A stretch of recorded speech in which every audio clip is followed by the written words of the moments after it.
Basic common से terms है। अब देखिए जरा आइसोटोप क्या होता है, कई बार बच्चे कंफ्यूजन में आ जाते हैं, भूल जाते हैं बार बार। हाँ देखिए जरा आइसोटोप, क्या आइसोटोप, प मतलब प्रोटॉन, ठीक, पकड़ लो इसको, पकड़ लो आइसोटोप।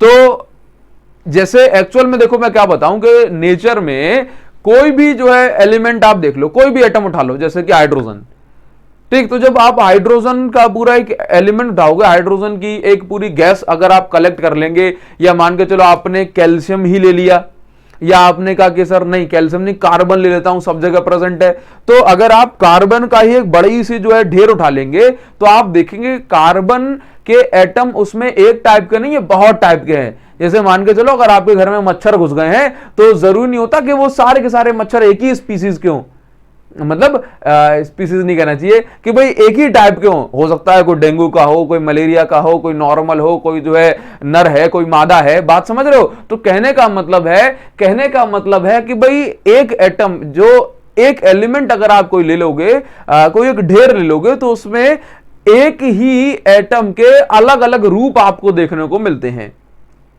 हाँ, किसी में नंबर ऑफ प्रोटॉन ज्यादा होंगे, किसी में नंबर ऑफ जो है प्रोटॉन कम होंगे, तो इस तरह से आइसोटोप, आइसोबार, आइसोमर, ये सारी चीजें बनती हैं। तो ये क्या होता है हम इसको जानते हैं। जैसे कि मान के चलो मैं आपसे कहता हूं कि मैं बात कर रहा हूं हाइड्रोजन की, किसकी बात कर रहा हूं मैं बात कर रहा हूं हाइड्रोजन की।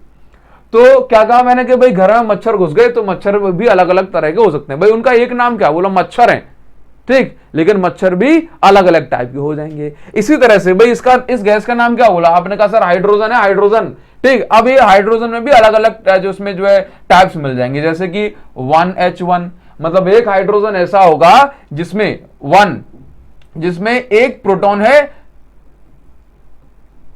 है, इसमें अच्छा न्यूट्रॉन कितने बोले, इसमें तो न्यूट्रॉन 0 है, ठीक, लेकिन नेचर में ऐसा भी हाइड्रोजन प्रेजेंट होता है जिसके न्यूक्लियस में एक प्रोटॉन होता है और एक न्यूट्रॉन, मतलब अगर मैं इसका न्यूक्लियस ड्रॉ करूं तो इसमें एक प्रोटॉन है, ठीक, चलिए इसमें क्या है भाई, इसका न्यूक्लियस ड्रॉ करूं तो इसमें एक प्रोटॉन है और एक न्यूट्रॉन है, तो इसको क्या बोला 1H2।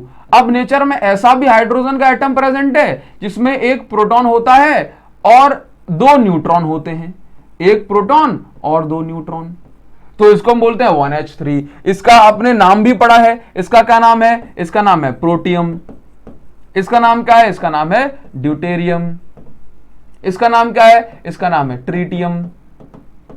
तो एक्चुअल में आप ये देखिए कि इन तीनों हाइड्रोजन के एटम्स में क्या चीज कॉमन है, देख रहे हो, इन तीनों में जो नंबर ऑफ प्रोटॉन है वो क्या है, सेम है, इसमें भी एक प्रोटॉन, इसमें भी एक प्रोटॉन, इसमें भी एक प्रोटॉन, लेकिन इसमें देखो इसमें कितने न्यूट्रॉन, इसमें 0 न्यूट्रॉन है, इसमें कितने न्यूट्रॉन, इसमें 1 न्यूट्रॉन है ना, एटॉमिक मतलब मास नंबर में से ये माइनस कर दो मिल जाएगा। इसमें कितने न्यूट्रॉन है, इसमें 2 न्यूट्रॉन है। तो भाई ऐसे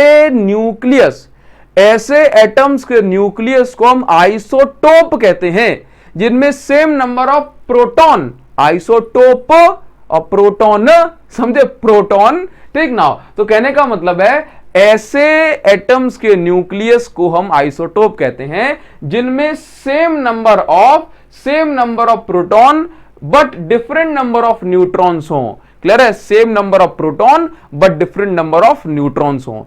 क्लियर है, जाओ, तो ये हो गए भाई आइसोटोप के एग्जांपल। जैसे मैं आपको कार्बन के भी एग्जांपल दे दूं, कार्बन के, जैसे कि कार्बन की हम बात करें तो कार्बन में अलग अलग आइसोटोप प्रेजेंट होते हैं। 6C12, इसके पास 6 प्रोटॉन है और 6 न्यूट्रॉन है।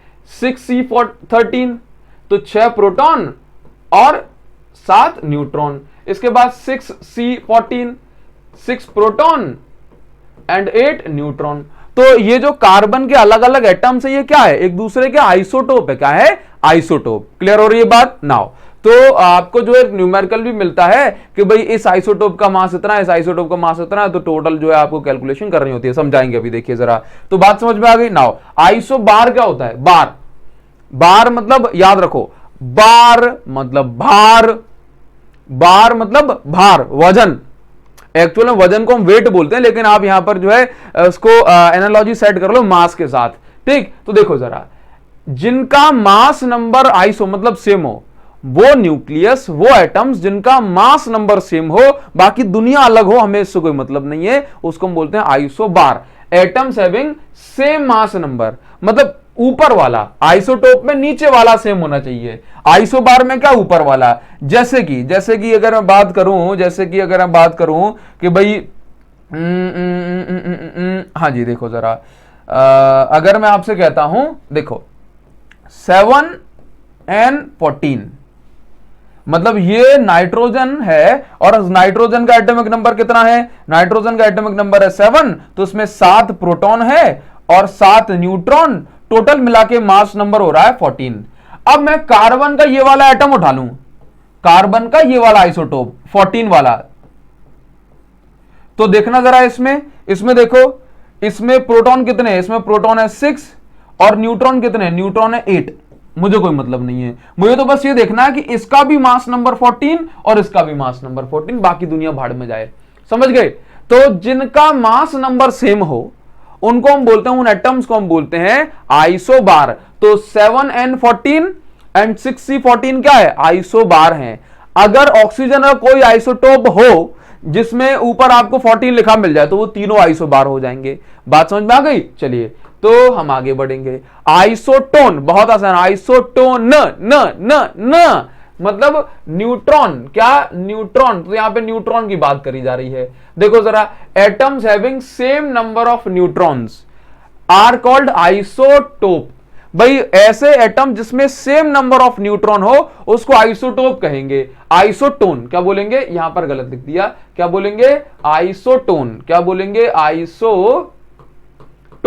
एग्जाम्पल के लिए आप यहां पर ध्यान दें, एग्जाम्पल के लिए यह है कि भाई 1H3 क्या है, 1H3, 1H3 का बता रहा है भाई, ट्रीटियम बता रहा है, क्या, ट्रीटियम, हाइड्रोजन का तीसरा वाला ट्रीटियम। Clear now? अब देखना जरा, अब अगर मैं यहां पर देख लूं इसके पास कितने कितने प्रोटॉन है, जरा मुझे बताओ। देखो जरा, एक प्रोटॉन है और 2 न्यूट्रॉन है। ठीक, अब मैं इसकी कंपैरिजन करता हूं हीलियम के साथ।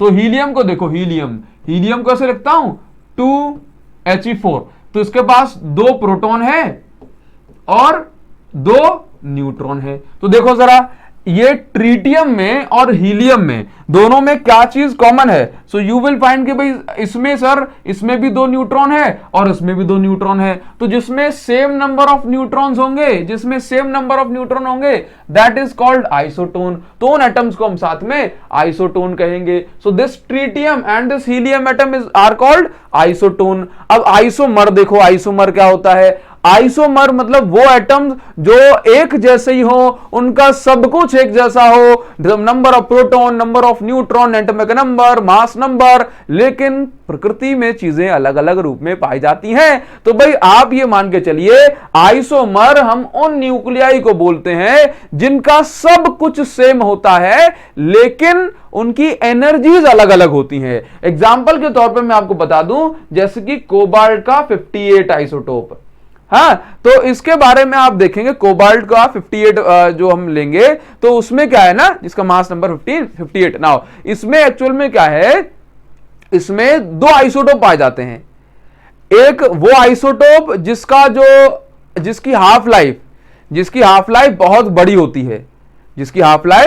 बड़ी होती है, एग्जैक्ट फिगर में भूल रहा हूं, मतलब वो जो अगर डिके होना स्टार्ट करेगा तो एक लंबे समय के बाद जो है वो आधा होगा, समझे, मतलब धीमे धीमे इसका डिके होता है। ठीक, लेकिन कोबाल्ट का एक दूसरा आइसोटोप होता है जिसकी एनर्जी बहुत ज्यादा होने के कारण से यह बहुत ही कम समय में डिके हो जाता है।